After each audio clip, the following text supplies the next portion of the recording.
What's going on, Mountaineer Nation? It's Bernie Mac here on a very somber Monday, breaking some really bad news we're going to talk about here in 2 seconds. So Morgantown, we break it first. W Prime, we quench your thirst. No spin, all truth, loud and proud. Mountaineer Nation, say it loud. The voice of Morgantown. VOM, Mountaineer Pride, we go all in. First to the facts, last to the spin. It's the voice of Morgantown. Let's begin.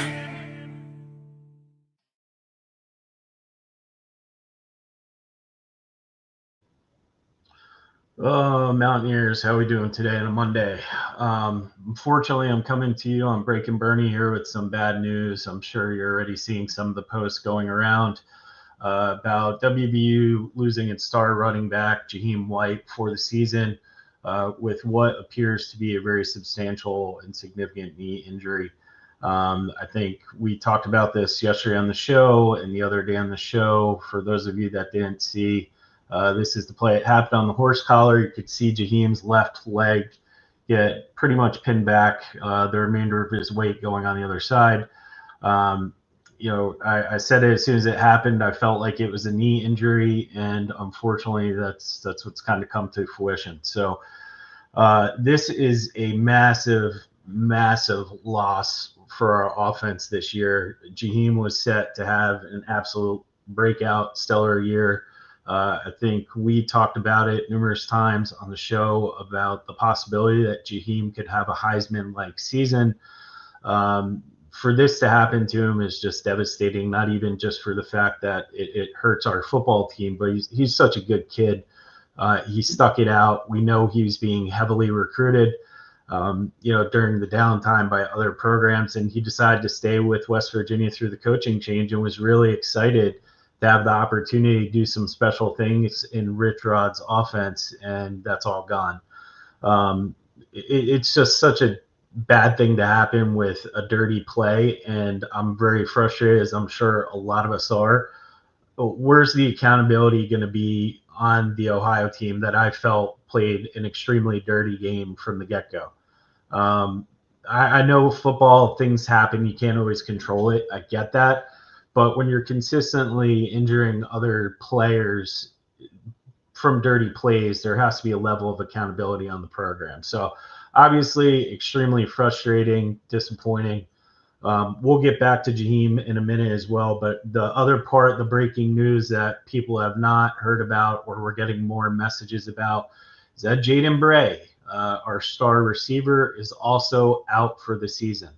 So that's relatively new. We knew that White was not looking like he was going to return, but I don't think many of us expected to lose Bray as well. So again, Jaheim White, Jaden Bray, both out for the season, dealing a massive blow to WV's offense. So for an offense that looked terrible in the Ohio game, we've now lost two of our key players, and with one of the biggest games of our season coming up in the Backyard Brawl. So I'm by myself today, as you can see, so please feel free to drop some comments. There's been a lot of reaction already on Twitter, on X, just about the game in general and the impact that these two losses are going to have on our program this year. We already knew it was going to be an uphill climb. I think this past weekend showed us how difficult of a climb it's going to be, and I don't mean to use that reference given some of the Neil Brown scarage that we have, but we knew that this was going to be a big lift for Rich Rodriguez. But to lose two star players playing against a MAC team away in what was a very dirty game by the Ohio team, let me see, that just also really kind of puts us in a bad way. Now, I'm sorry, I'm looking away for a second here. We're going to get back to this, but I just did get some breaking news that I want to share with everybody that seems to be confirmed here. Hold on one second. Let me just make sure this is correct, because this just came in hot off the wire. So I want to make sure that I'm getting this correct. Hang on one second. We may actually have some good news here. Hold on. Just make sure. Okay, so, all right. Well, we just got some good news, people. So for those of you watching the show right now, here you go. As we're talking about this terrible news, we got a little piece of good news. Jamori Robinson, our star defensive player, is going to be eligible for the Backyard Brawl and will play in the Brawl this weekend. This is breaking news, literally just confirming it right now. They just confirmed that our star defensive player, Jamori Robinson, will play in his first game this season in the Backyard Brawl. So we at least got one little piece of good news, but, again, going back to White and Bray, it's devastating to lose those two players, but at least we're going to get some additional help here on the defense side.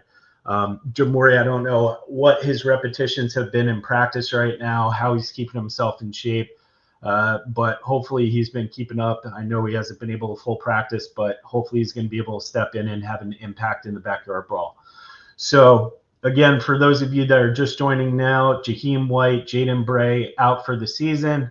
Jamori Robinson has been made eligible to play, and he will suit up this first weekend, his first game in a Mountaineer uniform for the Backyard Brawl. So that's the breaking news. That's the breaking Bernie. If you guys have any comments before I sign off, drop them in here now. If you're watching on YouTube, please be sure to subscribe to our YouTube channel. But again, Jaheim White, Jaden Bray out for the season. Jamori Robinson eligible to play this weekend and will suit up for his first game in the Backyard Brawl. All right, hold on. We got some comments coming in. Viper Strike on YouTube saying we're cooked now for sure. I was already thinking we're having a pretty tough slate as things were panning out, but yes, I would agree. This is not going to make it any easier. I think we're going to have to see some of the younger guys really step up and have an impact moving forward, and we'll go from there. But right now, I think, again, the biggest thing is who's going to step up, who that's going to be, whether it's Bowers. Losing Bray could create additional opportunities for somebody like Rodney Gallagher, who I think has been underutilized so far this season. But again, losing those two guys is just devastating to the program and for the season for them. So we're wishing them a speedy recovery, and hopefully they'll get back and be in a Mountaineer uniform next year. So we'll see what happens. Let's see. Do I think O. Robinson could play O-line or RB? Funny comment, just on YouTube. I mean, our O-line, we've already talked about this at length. It's pretty atrocious, right? So we really don't know what we're going to do in that space right now. It's been very difficult to watch. It's had an effect on every part of our game. And it's really had an effect mostly on Nico and just his production in general. So I think, again, we're going to have to see what adjustments are made this week. Rich Rod did put a lot of the onus after the game, on himself, rightfully so, as I said on the show. But I think we're going to have to wait and see what adjustments are made this week and where we go from here. Let's see, another comment from Leo Cole on YouTube. Rod will not take a blame after his game. He does need to change up the offensive line. All right, helps our defense. I think he did in the press conference as much as he could, take the blame. I know he was disappointed. He said he failed his team. But even if you guys watch Pat McAfee today, he was talking about it, and he was saying basically that he feels like Ohio could make the playoff the way that they played against us. Now, I don't know if Pat's just being Pat, being a little silly, but again, I think they definitely took us out of our comfort zone, whatever you want to say about it. I mean, they controlled the tempo, they controlled the clock, they converted critical third downs, they kept our defense on the field for long periods of time. And they just had a better game plan. I think that they executed better. So I think Rich Rod took as much blame as he's willing to take given the situation, but we'll have to wait and see. Let me see. We've got some more comments coming in right now. Jeff Kais on YouTube. So guys, for everybody that's joining from YouTube, please be sure to hit that subscribe button. I just dropped the link in the chat. It's the Voice of Morgantown Media Network if you're looking for it. Carrickos, I'm not sure about yet. I have not heard anything about Carrico. I think a lot of the focus right now has been on White and Bray, but I do want to get Carrico back in the game as soon as possible. I mean, he's such a key part of our defense. Let's see, we got Leo Cole. Bowers should get his opportunity. That's a great comment, Leo, for everybody that watched our Robert Morris game. Bowers definitely has that pop. He has that twitch. I think, as I said yesterday on the show and the day before, I definitely feel like Bowers is probably the closest guy to a White. No disrespect to Ash, but I don't think he's it. Bowers seems to have a little bit more of that twitch and explosiveness, and hopefully we'll see him some more, as well as some of the other younger players, because at this point I think we really have to start thinking outside the box to salvage the season. I think a lot of us had high hopes before the Ohio game, about what this season could be. We felt really good. Our biggest gap in the previous seasons has always been the defense, and the defense has really shifted and started to play well. So again, with Jaden Bray and Jaheim White lost for the season, Jamori Robinson now being eligible and being able to play in the backyard brawl, who knows what it's going to look like, but it's definitely going to have to start getting a little creative if we want to try and make a bowl game this year. News, hopefully line will start to gel and get it rolling soon. News, that's a good comment. I think that we talked about that as well. O-line is one of the most difficult positions as a unit to gel in as the season goes on. So I do agree with that. I think as they start to learn how to play with each other, you're going to be able to figure each other out a little more, and the protection should get better in theory. Again, everybody, we have 81 new players on this team. It's a ton of turnover for Rich Rod to work with. That doesn't give any excuse for what happened in Ohio. We should not have lost that game. I thought his coaching and play calling was just terrible from a clock management and play calling perspective. But moving ahead to Pitt, it's going to be very difficult to stop a very good linebacking core, defensive line core for Pittsburgh with the O-line that we have. It's going to be crucial for people to pick up blitzes. I'm not sure we're there yet. I'm hoping we get there, but I really am just not sure where we are right now. So we'll see what happens here. Let's see. Eric Haggerty on YouTube. Love all the YouTube people coming in today. This is great. Keep the YouTube going. Finally, we have a chance to go to a game this weekend. Still going to go. Never been to one before, but it's going to be a crappy game. Hope not, but yeah, that's where I'm at.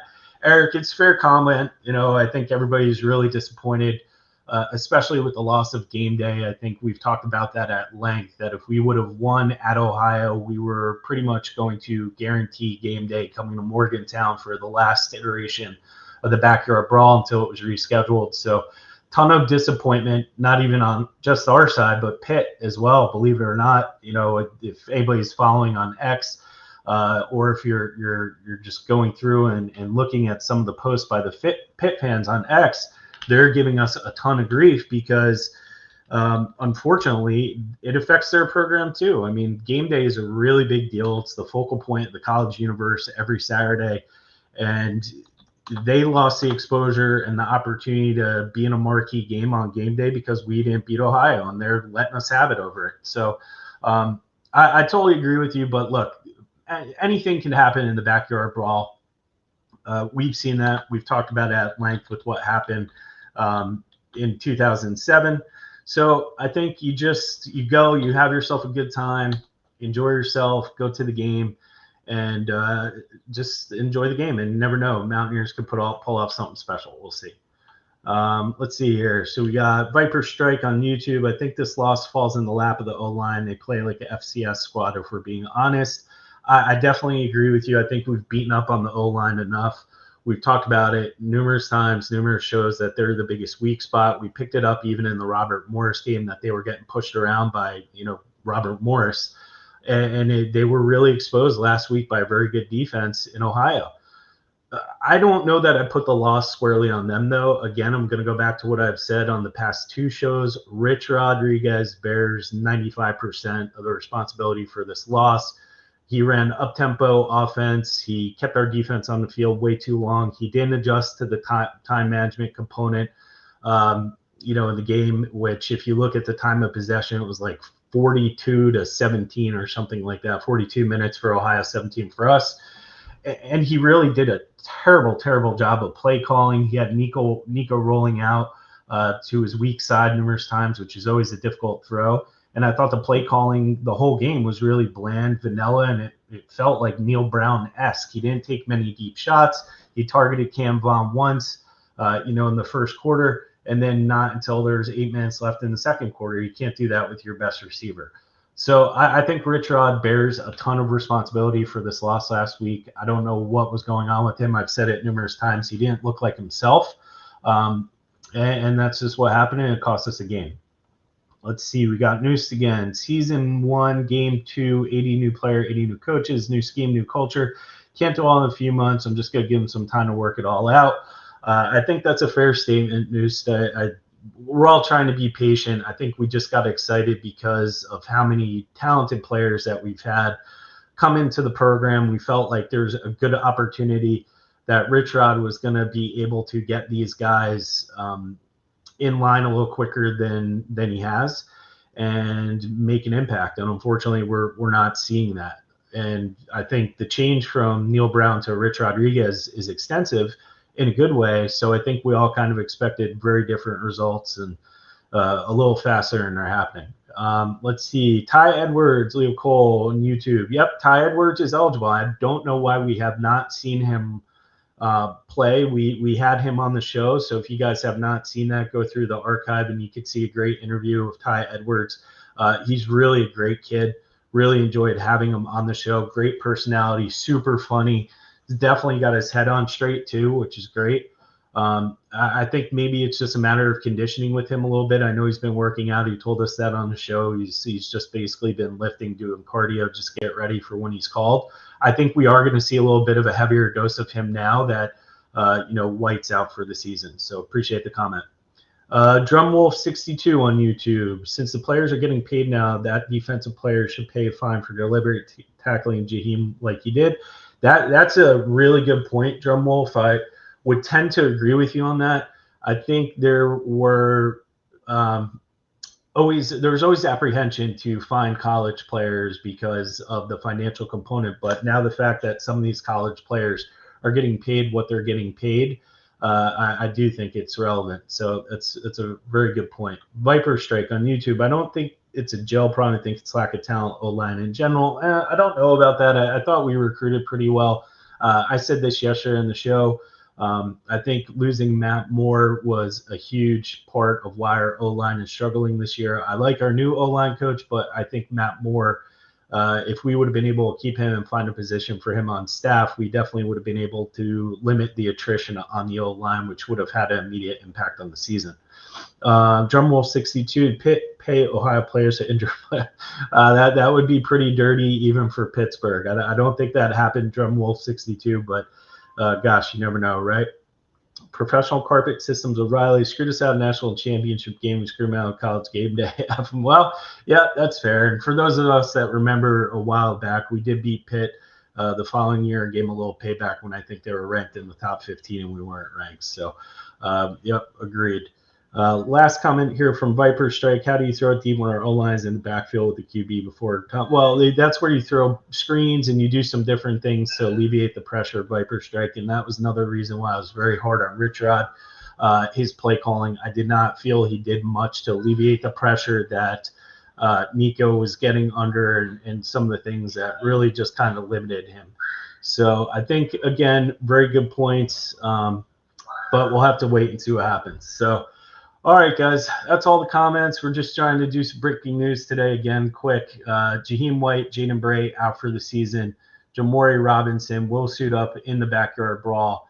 And we go from there. So let's everybody tune in. Hopefully we beat Pitt and get everything back on track this weekend. Let's go Mountaineers. To Morgantown, we break it first. W pride, we quench your thirst. No spin, all truth, loud and proud. Mountaineer nation, say it loud. The voice of Morgantown. VOL.